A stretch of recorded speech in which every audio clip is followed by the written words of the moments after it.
Olá a todos, problema 51, capítulo 14 do Hibbeler. Só uma pequena correção com relação ao último exercício, não quis regravar o vídeo lá, mas no enunciado está escrito o coeficiente de atrito cinético entre o carro e o pneu, mas efetivamente o atrito cinético ali é entre os pneus do carro e a estrada, né? Então fica só essa correção ali, a solução está correta, mas está escrito no enunciado de uma maneira que pode causar certa dúvida. Então, o coeficiente de atrito cinético é entre os pneus do carro e efetivamente a estrada, né?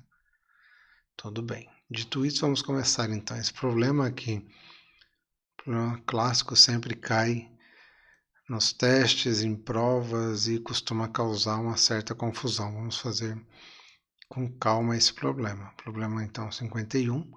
O elevador de carga e a carga tem uma massa de 800 kg. E o contrapeso C tem uma massa de 150 kg.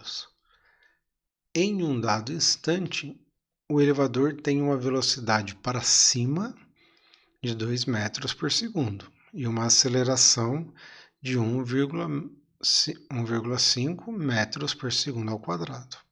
Para cima, ok. Determine a potência gerada pelo motor M neste instante, se ele opera com uma eficiência de 0,8. Então vamos lá, esse problema ele é interessante, são poucas equações que devem ser resolvidas, mas eu tenho que prestar bastante atenção. Então, primeiro passo, eu preciso determinar a tração na corda, para saber qual a força que aquele motor está fazendo, depois eu vejo a velocidade e calculo a potência, mas a questão da tração. Quantas partículas eu tenho nesse problema? Isso já é importante. Uma dica é, se foram dadas duas massas, eu tenho duas partículas. Posso considerar um sistema só, fazer uma equação que relaciona as duas? Posso, mas em geral, na maioria das vezes, é melhor eu separar as partículas e fazer um somatório de forças para cada uma delas. Então vamos separar aqui, vamos pegar só o elevador e a carga. Está ali. Quais forças atuam então se a minha partícula é o elevador e a carga? Eu tenho o peso deles, 800 foi dado para baixo, atuando no centro de gravidade, é uma partícula, então eu estou desprezando as dimensões, ok, atuando no centro de gravidade, esse peso para baixo.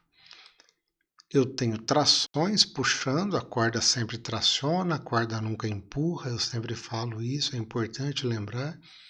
Tração sempre puxando, a corda só pode puxar.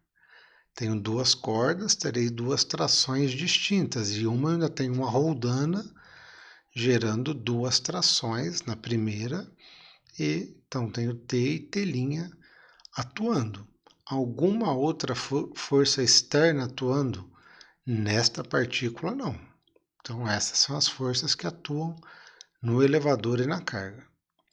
Eu tenho a minha segunda partícula, que é o contrapeso C. Nesse está mais simples, eu tenho o próprio peso dele e a tração. Qual tração? É a mesma corda, eu não posso ter outra tração senão telinha, para cima, né? Tração.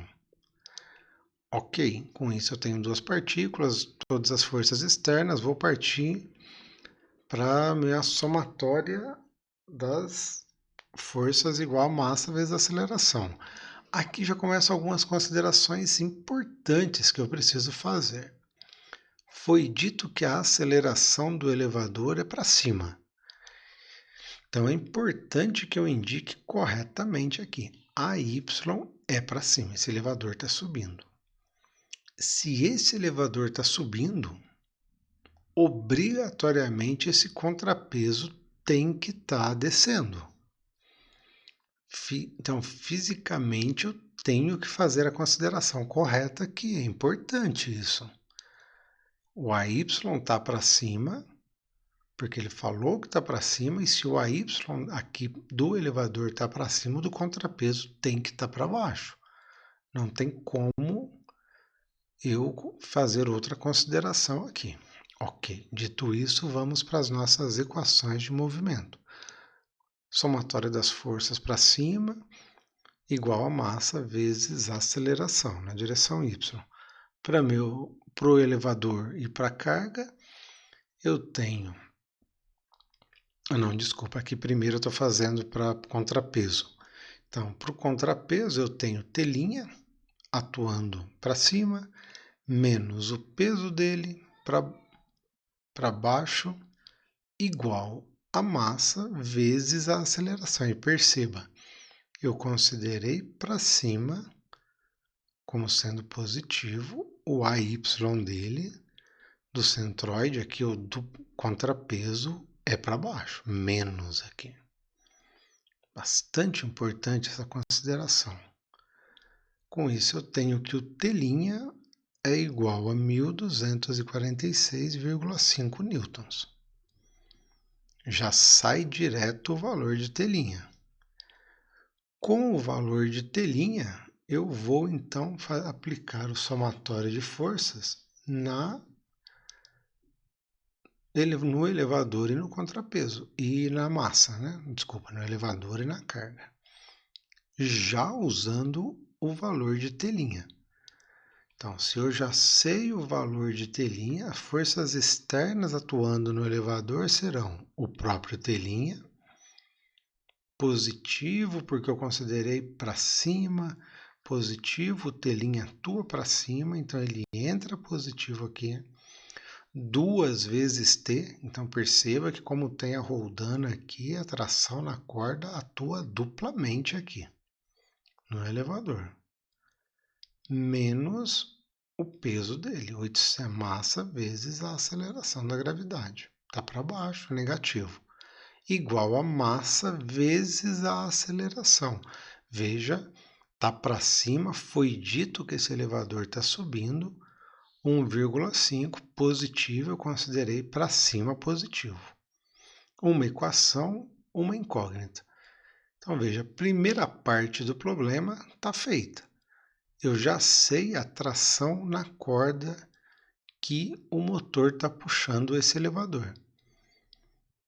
Digamos que normalmente nesse problema uns 40% já teriam errado aqui essa parte, já teriam tentado fazer um sistema completo para os dois, teriam se confundido aqui. Então, cuidado, até aqui, primeira parte do problema, eu já sei qual tração ou qual força eu irei utilizar para o cálculo da potência desse motor. Fórmula da potência, fórmula bastante simples, vai estar no nosso formulário. A dificuldade é sempre na identificação dos dois termos. Potência de saída, potência efetiva que esse motor está aplicando no meu sistema. Força vezes velocidade. A força aqui é a tração vezes a velocidade. Agora, muita calma. A força é a tração no cabo, não tem dúvida. Esse termo já está feito. Agora, que velocidade é essa? E aqui vem a dificuldade desse problema. Daí, digamos que se até aqui 40% já tinha errado, agora nessa hora a chance de os outros 60% pegarem esse 2 metros por segundo e jogar aqui é grande. E vamos tomar cuidado, porque vamos até fazer contas extras aqui. Vamos relembrar o capítulo 12. Vamos colocar uma referência aqui para a partícula A. Então, a minha partícula A é o elevador. É a velocidade do elevador, tem uma referência aqui. Coloquei para baixo, tudo bem, a minha referência só precisa estar num ponto fixo. Estou colocando como para baixo, sendo positivo o deslocamento do ponto A, que é o próprio deslocamento do elevador. Coloco nesse mesmo ponto uma referência para cima, que é o ponto B. Esse ponto B é a corda que entra no motor. Então, a corda que sobe aqui é a corda que o motor está puxando, né, para dentro, né, para poder promover aqui a elevação, né, a subida deste elevador. Então, vamos estabelecer algumas relações. 2 vezes SA, partindo dessa referência, SA é o ponto aqui. Então, eu tenho esse trecho de corda, mais esse trecho de corda. Então, 2 vezes SA, mais SB. SB é esse trechinho aqui, da nossa referência até o ponto onde efetivamente o motor está puxando esse cabo. É igual a L. L é esse comprimento total do cabo. Então, 2 vezes SA mais SB igual a L. Se eu tenho uma relação entre os deslocamentos, eu derivo. Nada disso precisava ter feito. É que normalmente, como esse problema dá muita confusão, eu estou fazendo bem passo a passo. Mas tem uma roldana, a velocidade já é dividida por 2, isso já é. Mas vamos explicar de onde vem essa divisão por 2, que costuma surgir essa dúvida. Vou derivar no tempo, então aqui eu tinha uma relação entre os deslocamentos. Se eu derivo no tempo, eu vou obter uma relação entre as velocidades. Derivada temporal de 2SA é 2 vezes VA, mais VB, a derivada temporal de L, o comprimento da corda vai ser constante, então aqui é 0. E com isso eu tenho que VB para cima é igual a menos 2 vezes VA. Então fica confuso porque o meu VB é para cima, o meu VA para baixo, então por isso aqui o menos, mas tudo bem. Se a corda estiver entrando aqui no motor, o elevador vai estar subindo, porque é menos aqui. Tudo bem, então o meu VB é menos 2 que multiplica VA. VA, sim, ele disse que o elevador tem a velocidade para cima de 2 metros.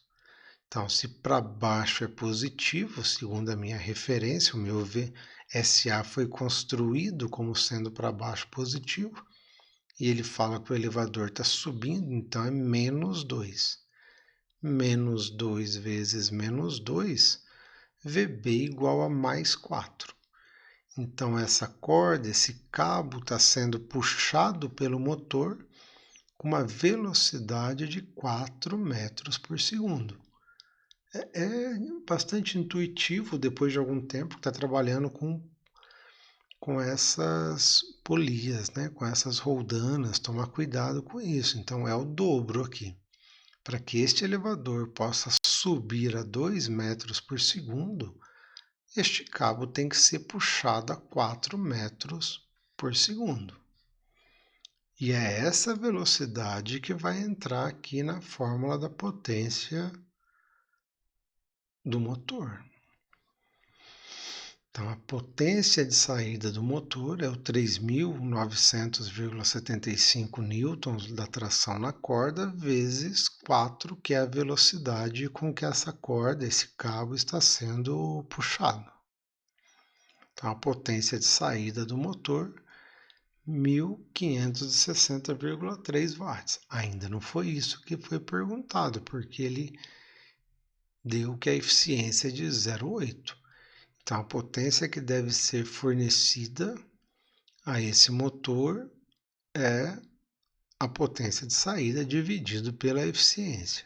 Então, é os 15.000, ou 1.500, desculpa, que eu tinha encontrado dividido por 0,8.